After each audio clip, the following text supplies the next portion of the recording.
держите дело на контроле, не каждый день докладывать. Все подробности станут известны по результатам следствия. Ну а детали взрыва у торгового центра в Назрани в этом выпуске. Задачи на 2019 стратегические. Какими объектами пополнится социальная инфраструктура региона? Они будут здесь свои проекты придумывать, реализовывать эти проекты в различных сферах. И это эко, это авиа, авто, IT-технологии. Совершенно новый формат дополнительного образования. В Магасе открылся первый в регионе детский технопарк «Кванториум». Весь мир у нас театр. В нем женщины, мужчины, все актеры. Год театра объявляется открытым. Торжественная церемония с участием актеров театра и кино прошла в ДК Назрани. Очень просто. Самое главное, нужно работать, работать и работать. И надо верить, что все получится. Цель, желание и способности приведут к успеху. Удивительные люди побывали в гостях у студентов пожарно-спасательного колледжа.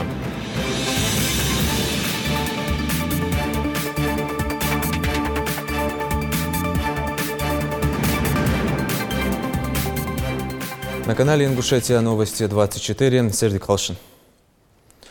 Главе Ингушетии доложили об обстоятельствах инцидента, произошедшего накануне у одного из торговых центров в Назрани. Следствие по факту взрыва Юнусбек Евкуров держит на личном контроле. Предварительные данные случившегося привел секретарь республиканского совбеза Ахмед Дзейтов. Широкое обсуждение инцидент получил в просторах интернета. В соцсетях развернулась настоящая спекуляция. Детали произошедшего определенные интернет-сообщества трактуют по-разному, но преимущественно с политическим подтекстом. Первые кадры после ЧП. 12 декабря около 18:00 в Назрани на улице Картоева, рядом с торговым комплексом «Ковчег», прогремел взрыв. По информации Следственного комитета республики, сотрудники правоохранительных органов проводили задержание подозреваемых в причастности к террористической деятельности.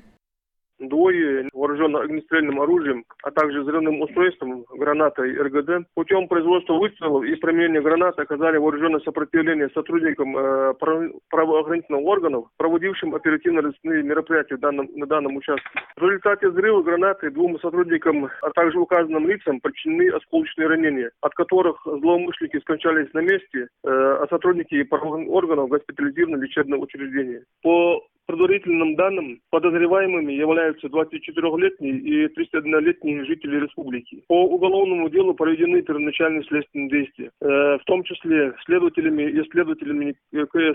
криминалистами Следственного управления применением криминалистической техники и оборудования произведен осмотр места происшествия. Допрошены свидетели, назначены экспертизы. Проводятся также другие следственные действия, направленные на установление всех обстоятельств совершенного преступления. Расследование уголовного дела продолжается. Пострадавших в результате взрыва силовиков доставили в республиканскую клиническую больницу. По информации ТАСС, этим утром со множественными ранениями верхних и нижних конечностей сотрудников Росгвардии спецбортом Федерального медико-биологического агентства направили в Москву. С ними работают хирурги и травматологи. Следственным отделом по городу Назрань Следственного управления Следственного комитета Российской Федерации по Республике Ингушетия возбуждено уголовное дело по признакам преступления, предусмотренного статьей 317 Уголовного кодекса Российской Федерации. Это посягательство на жизнь сотрудников правоохранительных органов.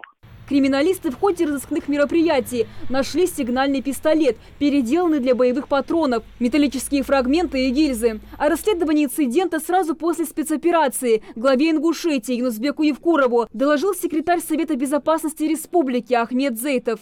Ханиев Артаган Ахмедович, 94-го года рождения, проживающий в Назрани по улице Железнодорожная. И второй Хашигульгов Муслим Тагирович, 87-го года, тоже Назрань, Орджоникидзе, 41. Они в своих адресах или снимают что-ли?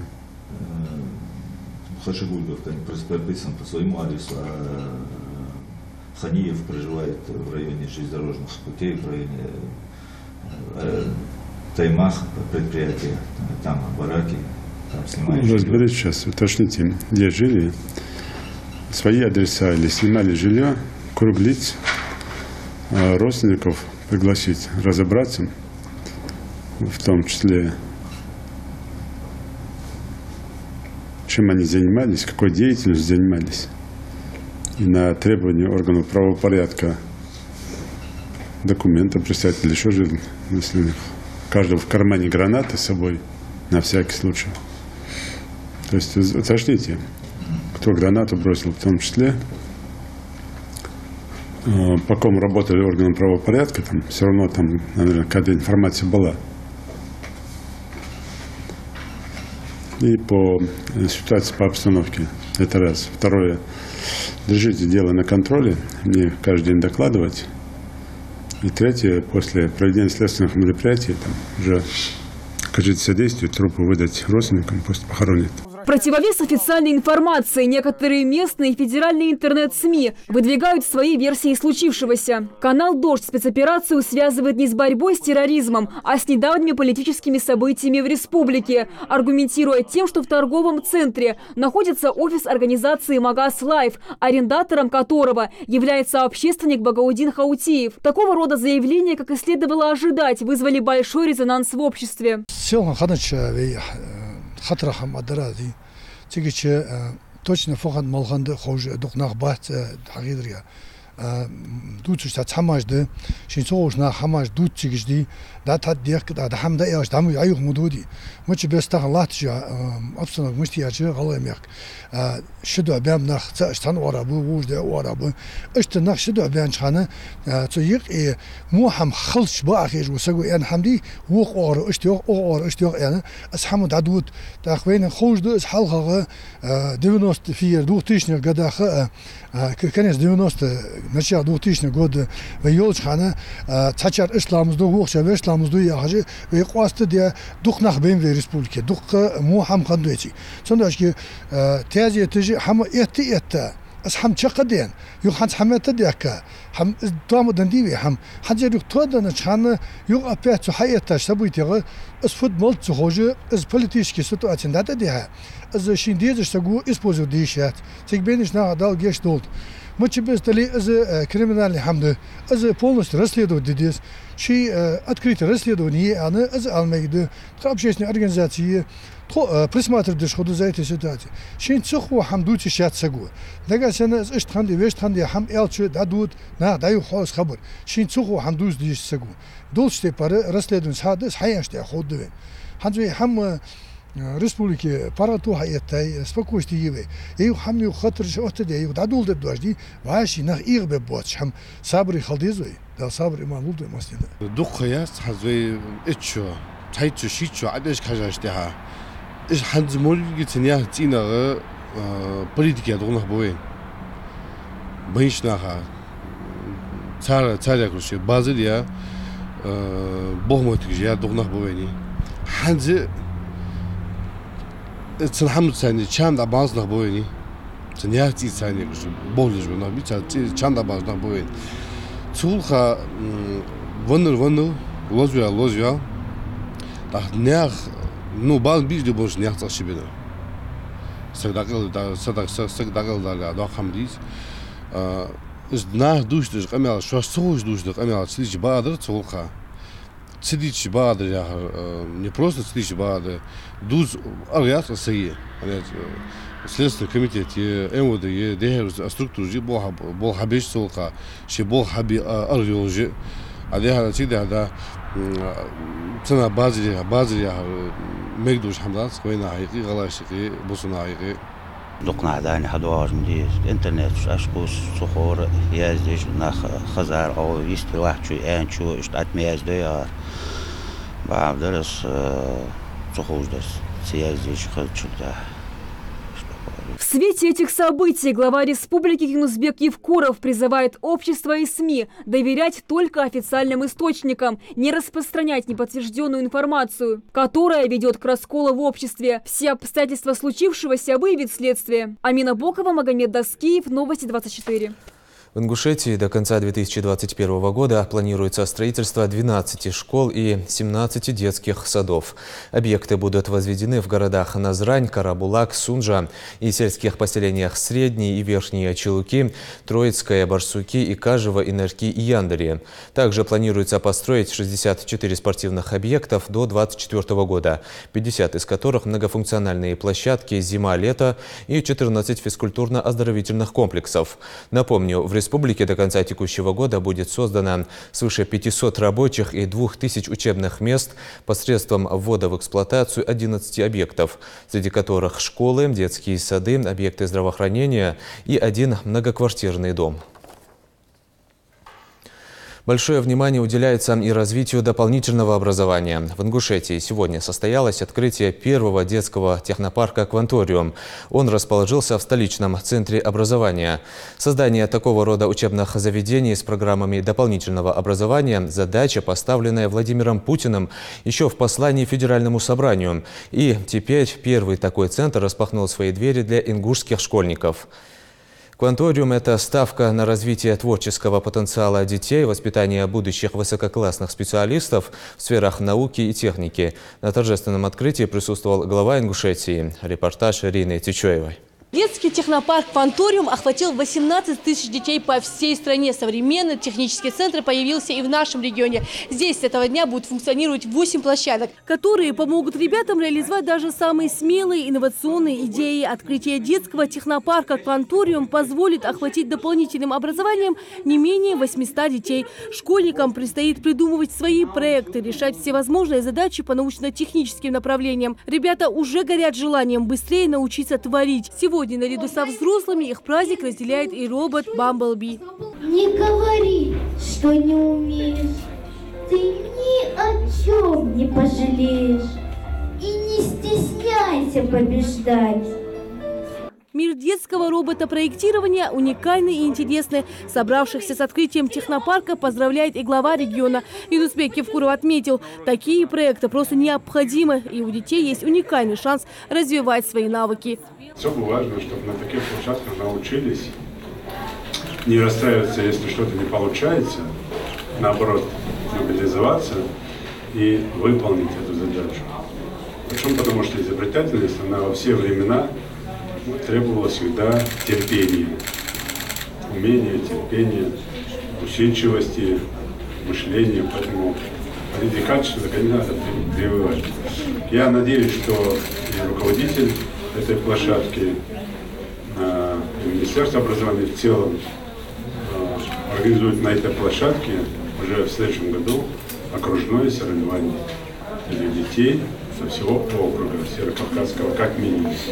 Профессиональные навыки обучающиеся будут получать в объединениях «Робоквантум», «Роботостроение», «IT-Квантум», работа с объектами IT-инфраструктуры и не только. Изобретатели, они чисто вот то, что... Сами изобретать тоже будут. У нас дальше будет хай-тек техника, куда пойдем. Но в любом случае, вот смотрите, что мы делаем. У нас уже до этого открытие есть, нет, это есть. Открытие в прошлом, вот ему надо поехать в Татарстане, самый совершенный там механизм, надо ему поехать с ребятами, со всеми, кто обучает здесь, педагоги. Надо поехать на месяц, там изучить, посмотреть. Проектирование, создание и испытание полностью действующего дистанционного прототипа транспортного средства. Каждое направление помогает детям определиться с выбором будущей профессии. Главе региона также показали уже собранного робота. Юнусбек Евкуров проверил, как он работает. Он едет по черной линии, например, задать ему функцию. Вот через телефон вот он сейчас ищет линию. Сейчас. Надо поставить на черную линию, да? Вот так. Да, и вот он следует по линии и едет. Ну, это один из конструкторов.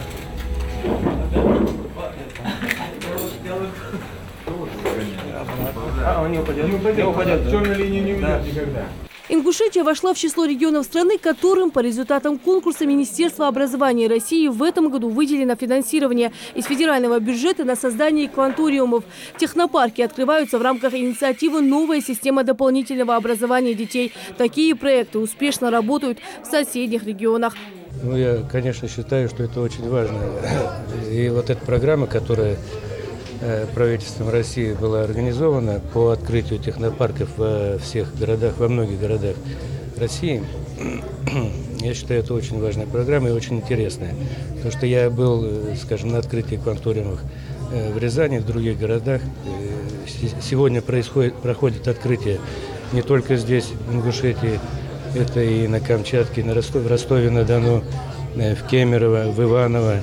Кванториум у нас направлен на научно-техническое развитие, научно-техническое обучение наших детей. Здесь очень много так называемых, как мы их называем, квантумов, там аэроквантум, видите, энерджи квантум, IT квантум.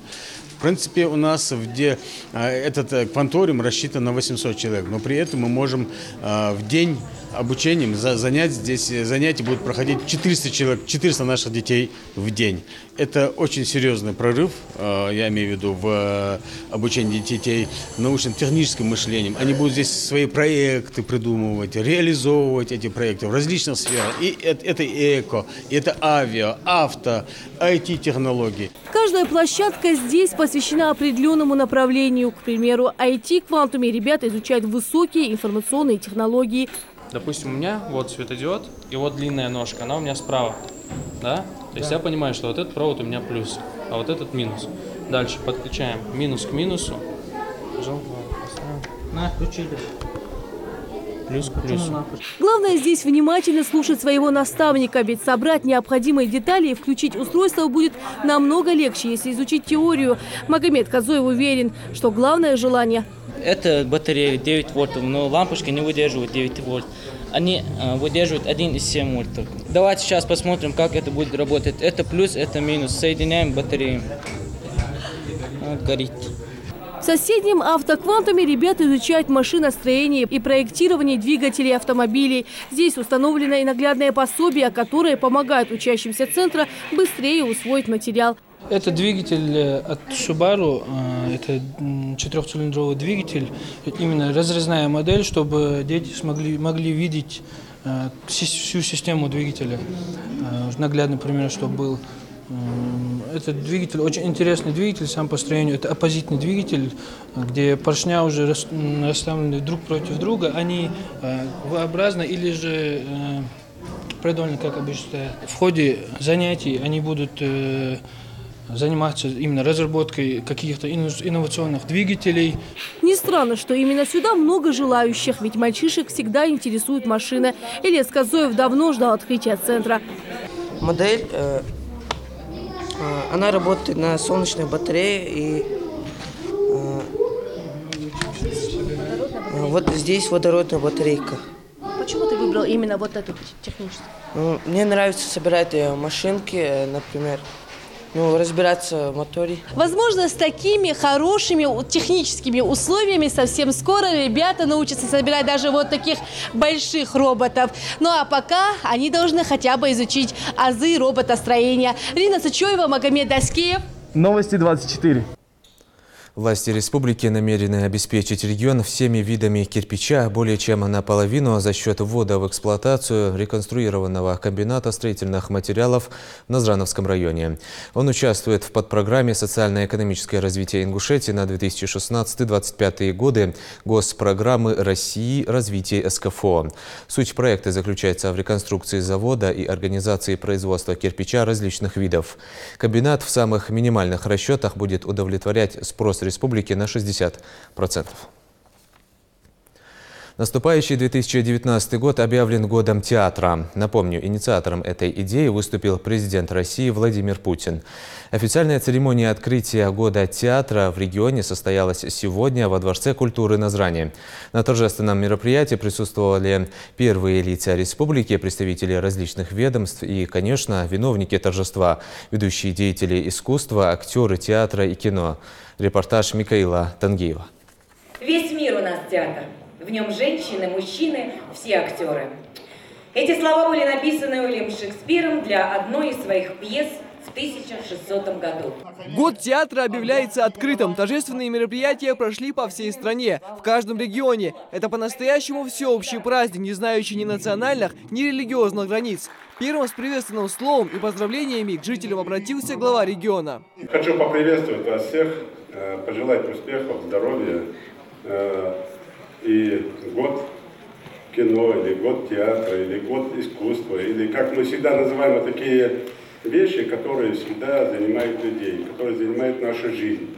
Театр особенно. Важно, что вы умеете ставить хорошие постановки. Важно, что люди любят это все. Но еще важнее, чтобы мы приучили простых людей ходить на эти спектакли, на эти постановки. Почему? Потому что все это взято из жизни. Глава региона предоставил честь открыть год театра в нашей республике почетной гости актрисе театра и кино Виктории Тарасовой. Год 2019. Объявляю открытым год театра!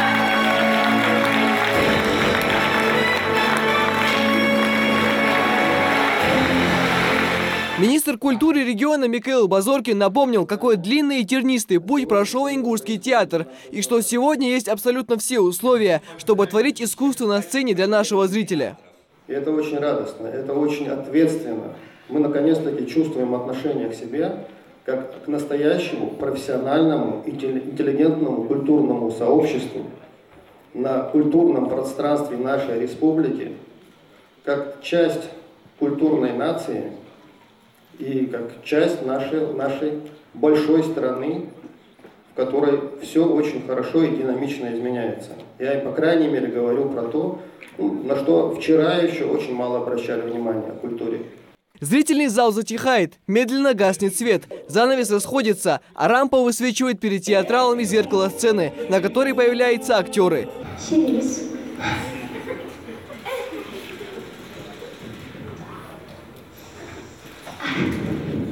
Здорово. Це каста где зашла? Суны дезы. Касту, да, цвей? Плохо имели. Это их праздник. Работники театра и кино поздравляют своих коллег с этим знаменательным событием в жизни театрального искусства. Желают главным образом всегда удивлять своего зрителя. Надеюсь, что этот год для нас будет самым плодотворным и творчески, и духовно, и морально, чтобы все актеры чувствовали в этом году себя востребованными во всех образах, во всех театрах, и в кино, и в театре, и на телевидении, чтобы все творческие люди чувствовали себя в этом году в своей тарелке, и все их желания, мечты, все сбывалось. Рад участвовать в поздравлениях в таком замечательном год театра и желаю от себя чисто от души, от сердца всех благ, счастья. Действительно, под это слово прогибается все самое наилучшее. Чтобы мы росли, чтобы у нас культура росла, чтобы взаимопонимание и взаимоотношения и так далее и тому подобное было все в хорошая погода в каждом доме. Задачи, которые стоят перед творческим коллективом в новом театральном году – сохранение лучших отечественных традиций и достижений, привлечение внимания к вопросам театрального образования. Театр был и остается важнейшей частью общества, а предстоящий год станет отличным поводом напомнить всем об этом. Михаил Тангиев, Адам Далаков, Новости 24. А теперь о ситуации на дорогах республики. Говорить о статистике, скажем честно, бесполезно. Ее цифры меняются только в худшую сторону. Социальные сети регулярно пополняются новыми кадрами с мест ДТП. В большинстве случаев не обходится без пострадавших. Нередки и аварии с летальным исходом. И чаще всего причинами ДТП становятся превышение скорости и выезд на встречку. Что это? Элементарное незнание правил или же хамство? Самые острые вопросы касаемо ситуации на дорогах поднимались сегодня на брифинге в региональном управлении ГАИ. Подробности в сюжете нашего корреспондента. 59. Именно столько человек погибло на дорогах Ингушетии с начала 2018 года. Это на 18 человек меньше, чем по итогам прошлого года. Однако в управлении госавтоинспекции эту положительную динамику даже не берут в расчет. Ведь каждая человеческая жизнь, унесенная в ДТП, несет в себе боль для целого народа. Наверное, люди думают о том, что вот госавтоинспекция, она вот жаждет там оштрафовать кого-то или лишить права, или совершенно нет. Вся эта работа, она строится исключительно с одной целью, чтобы обеспечить безопасность людей. Потому что вот цифры, которые я называю, это погибшие, они не виноваты были. В большинстве случаев 2% виноватых погибают в этих авариях. Все остальные это люди, которые совершенно без своей вины ушли из жизни и пострадало их имущество. Почему же на наших дорогах происходит столько аварий? Несоблюдение ПДД, пренебрежительное отношение к другим участникам дорожного движения, нахождение за рулем в состоянии алкогольного опьянения. Список причин, по которым в новостных сводках почти ежедневно крутят известия о новых жертвах, длинный, и тем сложнее бороться с нарушителями, считают собравшиеся на брифинге в управлении госавтоинспекции. Ситуация в Российской Федерации по статистике хуже, чем в европейских странах. Там есть субъективные и объективные причины, мы это знаем. Дороги, качество автомобиля и в первую очередь законопослушность граждан. Законопослушность. Мы, наверное, в фильмах, кто был за границей, видели. Ни один из этих людей не заводит двигатель автомобиля, не пристегнув ремень безопасности. Это у них вот как утром встал и почистил зубы. Это норма поведения в обществе. А Мухаммаду Миштёх, все республики Мугапуна халтуахи сут эхар датсы туртыш. Эхар датсы угорцы, сут угорцы дук унахал. В числе собравшихся сегодня общественные деятели, работники ГАИ, бывшие сотрудники органов правопорядка. Возраст разный, должности тоже, но объединяет этих людей боль за трагедию своего народа, потому что ДТП для Ингушетии стало действительно бедствием.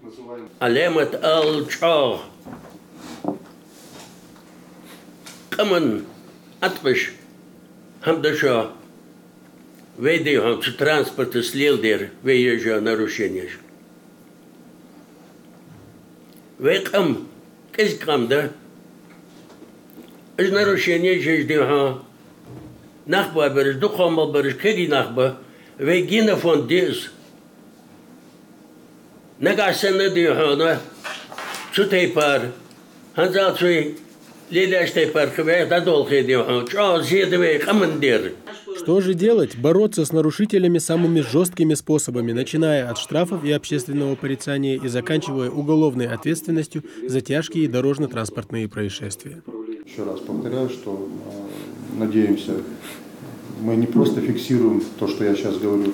Госавтоинспекция принимает непосредственно участие в работе по устранению тех нарушений путем проведения соответствующих проверок, направления предписаний, в некоторых случаях привлечение должностных лиц к ответственности, докладывая об этом руководству республики, разные способы влияния на то, чтобы эту ситуацию изменить. Собравшиеся пришли к единому мнению, что свои силы должна объединить власть вместе с народом.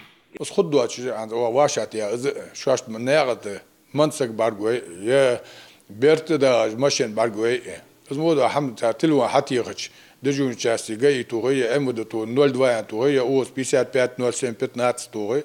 С хатиёч экипаж датяхта сагсиики потока يقي نقدر يستريحك. سنواجه مثل هاتي ماشين задержать аватчи зулум дадуач дахот авария мохткугаш.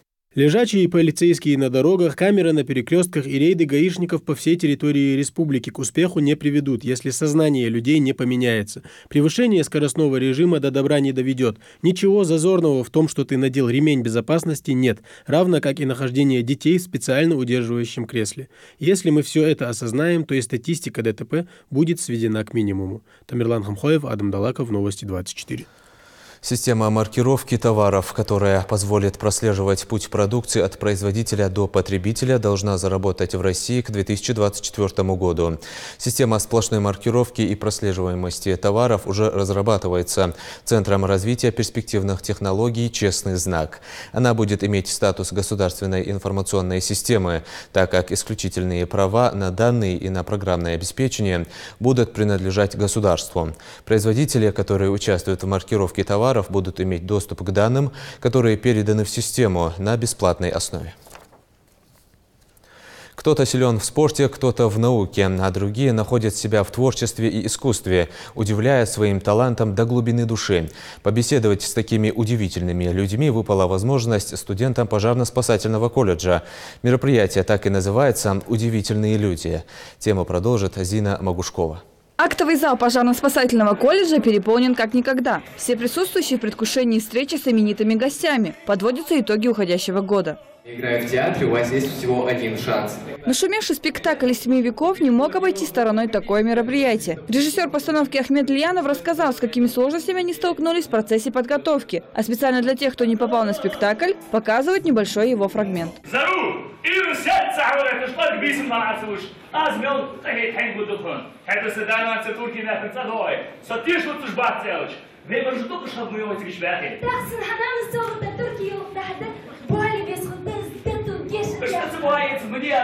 Но не только театром заполнился 2018 год. Джабраил Тачиев добавил в мероприятие нотку науки, продемонстрировав работу природных сорбентов, которые решат проблему очистки питьевой воды из сточных вод. Снаружи вот чистая вода, мы можем точно сказать, что наш сорбент хорошо очищает воду от нефтепродуктов. А для студентов, обучающихся по специальности сестринское дело, беседа с кардиохирургом Тамерланом Мурзабековым. Врач рассказывает будущим коллегам о тонкостях профессии и дает несколько полезных советов. Все очень просто. Самое главное, нужно работать, работать и работать. И надо верить, что все получится. А со временем, я думаю, что вот как алмаз, который подвергается огранке, все лишнее будет убираться в сторону. И, наверное, каждый... Самое главное, чтобы он нашел свой путь, нашел себя, нашел то место. Не надо быть кардиохирургом обязательно. Можно быть врачом совершенно такой узкой специальности, которую даже мы не слышали, но чтобы это было ваше. Женскую половину зала особенно привлекло выступление Магомеда Гамурзиева. Молодой человек, немногим старше присутствующих здесь студентов, уже несколько лет изготавливает ювелирные украшения. Как признается сам Магомед, на это ему не нужно и минуты, что он сразу и демонстрирует. Кольцо находит своего хозяина, а на сцену выходят следующие гости. Умному дай голос, трусливому дай коня, дай счастливому денег и не забудь про меня. Тем временем итоги уходящего года подводят и преподаватели. Для пожарно-спасательного колледжа он выдался весьма плодотворным. Студенты участвовали во всевозможных образовательных и творческих конкурсах и фестивалях. Не раз становились победителями и призерами. Мы участвовали во Всероссийской олимпиаде профмастерства, на Кубке спасателей. Очень много соревнований. Наши студенты являются членами Всероссийского студенческого корпуса спасателей. И в соответствии с этим мы выезжали на Кубок спасателей, где мы заняли 2-е место. Это были очень сложные соревнования. По нашей профессиональной деятельности мы выезжали на Олимпиаду профессионального мастерства, где в одной из номинаций ликвидация дорожно-транспортных происшествий мы заняли 1-е место по всей России. Ни сессия, ни новогодние каникулы не помешают Мадине Балаевой, студентке 3-го курса, добавить еще одну победу в общую копилку колледжа. Сейчас девушка готовится к ежегодному конкурсу «Человеческий фактор». Предстоит пройти тестовые задания. Надеюсь, что всем нам, нашим девочкам, удастся хорошо пройти тестовые задания, получить максимальные баллы и затем поехать в Пятигорск и занять, как и уже принято нами, занимать призовое место. Мероприятие «Удивительные люди» уже стало традицией. Организаторы надеются, что с каждым годом количество выдающихся людей в Ингушетии будет расти, а воспитательный процесс в колледже на таких примерах будет протекать намного эффективнее и познавательнее. Зина Магушкова, Асхаб Билакиев, Новости 24. На этом наш выпуск завершен. Оставайтесь на канале Ингушетия.